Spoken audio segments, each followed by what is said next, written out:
साथ संगत जी, प्रेम से कहना धन निरंकार जी। साथ संगत जी, दासी आशा करती है कि आप सभी संत महापुरुष अपने अपने घरों में स्वस्थ होंगे। साथ संगत जी, दासी आप जी के सामने आज फिर से एक नई प्रेरणादायक कहानी लेकर के आई है कि आखिर किस तरह भगवान हमारे हृदय में वास करते हैं, किस तरह भगवान हमारे हृदय में रहते हैं।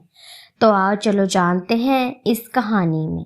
साथ संगत जी, जिस तरह एक बच्चे को उसके माँ बाप लाड प्यार करते हैं, उसी प्रकार ईश्वर भी अपने भक्तों से बहुत प्यार करता है।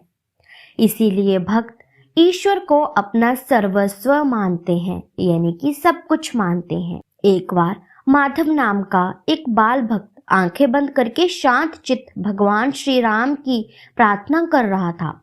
उसकी प्रार्थना समाप्त होने पर उसके कानों में आवाज आई, बेटा तेरी भक्ति से मैं बहुत प्रसन्न हुआ, बोल क्या चाहिए तुझे। तो साथ संगत जी, इस पर माधव ने इधर उधर देखा परंतु वहां कोई नहीं था। ध्वनि दोबारा हुई, डरना मत माधव, जिसकी तुम रोज भक्ति करते हो वह राम मैं ही हूँ, बोलो तुम्हें क्या चाहिए। परंतु भगवान, तुम मुझे दिखते क्यों नहीं हो, तुम मुझे नजर क्यों नहीं आते, और तुम रहते कहाँ हो। तो उस पर भगवान जी कहते हैं, बेटा मेरा रंग रूप आकार नहीं है, मैं निर्गुण निराकार होकर सर्वस्वत व्यापक हूँ। माधव कुछ ठीक से समझ नहीं पाया। वह भगवान से फिर बोला, भगवान मेरी एक विनती है, तुम हमेशा मेरे साथ रहना बस। भगवान बोले, ठीक है, परंतु मैं कहाँ रहूं। माधव बोला, भगवान जहां तुम्हें अच्छा लगे तुम उसी जगह पर आनंद से रह लेना। भगवान बोले, अरे जो जगह मुझे अच्छी लगती है वहां मैं नहीं रह सकता। तो उस पर माधव बोला, क्यों, आप क्यों नहीं रह सकते, क्या हुआ। अरे वहां तो पहले ही 6 जन भीड़ लगाकर बैठे हैं, पहले उन्हें तुम बाहर तो निकालो। भगवान यहाँ तो कोई भी नहीं है। माधव मैं तुम्हारे पास रहूं, ऐसा तुम चाहते हो ना। माधव कहता है कि हाँ भगवान, मैं ऐसा ही चाहता हूं कि आप मेरे पास रहें। तो भगवान जी कहते हैं, तो सुनो, भक्तों का हृदय ही मेरा प्यारा निवास स्थान है। भक्तों के मन मंदिर में रहना मुझे बहुत अच्छा लगता है, परंतु वहां तो पहले ही 6 शत्रु कब्जा करके बैठे हुए हैं।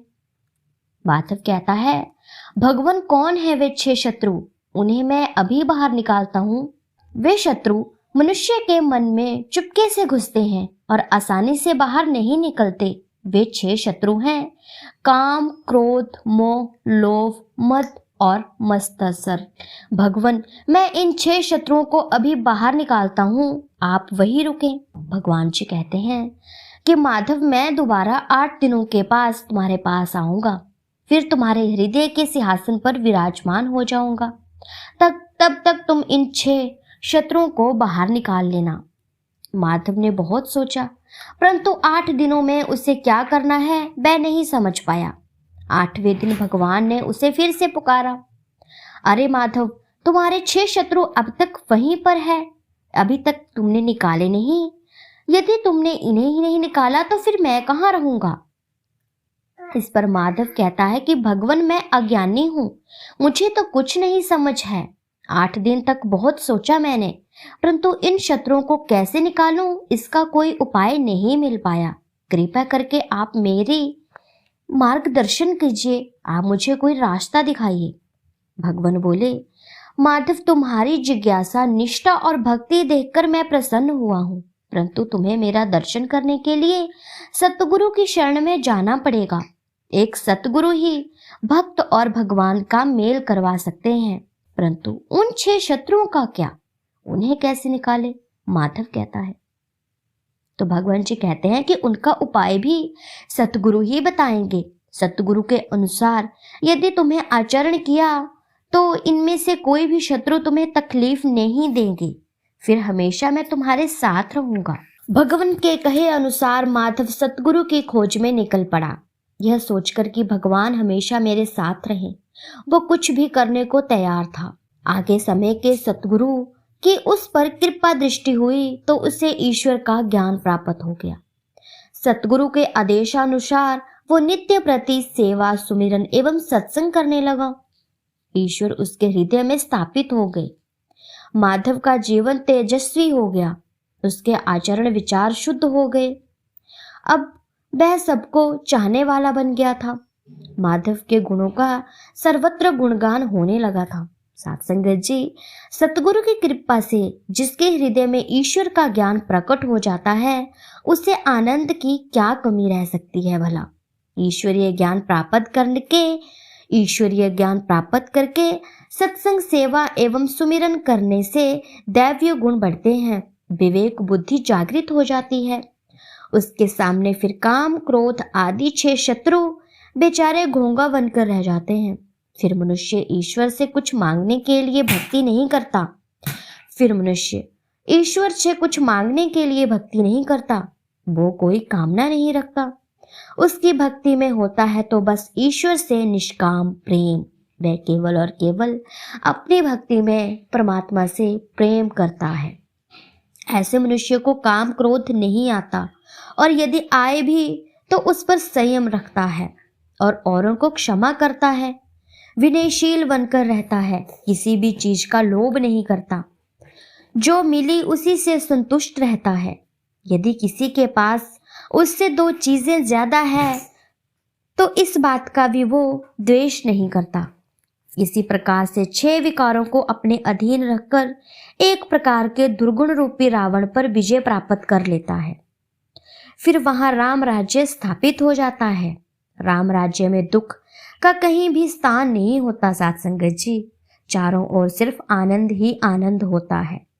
तो साथ संगत जी, आइए हम भी सतगुरु के आदेशानुसार चलें। उनके आदेशों का पालन करके इस विकार रूपी रावण पर विजय प्राप्त करके हृदय में ईश्वर की स्थापना करें। तो साथ संगत जी, इस कहानी से हमें यही सीख मिलती है कि यदि हमें ईश्वर की स्थापना अपने हृदय में करवानी है, अपने हृदय में इस प्रभु परमात्मा को रखना चाहते हो, तो हमें काम, क्रोध, लोभ आदि ऐसे विचारों को छोड़ना पड़ता है। जिस व्यक्ति के मन में ये विचार नहीं होते, उसके मन में प्रभु परमात्मा खुद व खुद ही वास कर जाते हैं। इस प्रकार से ही प्रभु हमारे हृदय में वास करते हैं। जिनके मन में काम, क्रोध, लोभ ये सब होता है, उनके मन में कभी भी परमात्मा वास नहीं करते। तो साथ संगत जी, आपने देखा होगा दुनिया में जो दयालु लोग होते हैं, भक्त होते हैं परमात्मा के, जो सतगुरु के गुरसिक होते हैं, वे बहुत ही प्रेम से रहते हैं। उनका दिल बहुत ही नर्म होता है। क्यों साथ संगत जी? क्योंकि वे सत्संग, सेवा, सुमिरन से जुड़े होते हैं। जिस प्रकार से उनके मन में लाभ, काम, क्रोध आदि का वास नहीं होता, केवल और केवल परमपिता परमात्मा का वास होता है। इसीलिए वे इतने दयालु, इतने अच्छे और इतने समझदार होते हैं। इसीलिए साथ संगत जी, हमें भी कोशिश करनी है कि हमारे दिल में भी प्रभु परमात्मा वास करे, और जिसके दिल में प्रभु परमात्मा वास करते हैं उन्हें किसी भी चीज़ की कमी नहीं रहती। सुख दुख चाहे कुछ भी हो, किसी भी चीज़ का उसे पता नहीं चलता, एकदम आनंदमय हो जाता है, आनंदोत्सव मनाता रहता है। इसीलिए साथ संगत जी, हमने भी कोशिश करनी है कि प्रभु परमात्मा हमारे हृदय में भी वास करें और हमारे परिवार के हृदयों में भी वास करें, ताकि हम इस दुनिया में अपना रुतबा बढ़ा सकें, इस प्रभु परमात्मा की नज़रों में अपने आप को ऊपर उठा सकें। तो साथ संगत जी, दासी की कहानी आप जी संतों महापुरुषों को अच्छी लगी हो तो वीडियो को लाइक कीजिएगा और कमेंट में धन निरंकार जी ज़रूर लिखिएगा। यदि आप चैनल पर नए हैं तो चैनल को सब्सक्राइब ज़रूर कर लीजिएगा। ऐसी ही प्रेरणादायक कहानियाँ मैं आप जी के सामने डेली लेकर के आती रहती हूँ। अब मिलती हूँ मैं आपसे नेक्स्ट वीडियो में। तब तक के लिए धन निरंकार जी।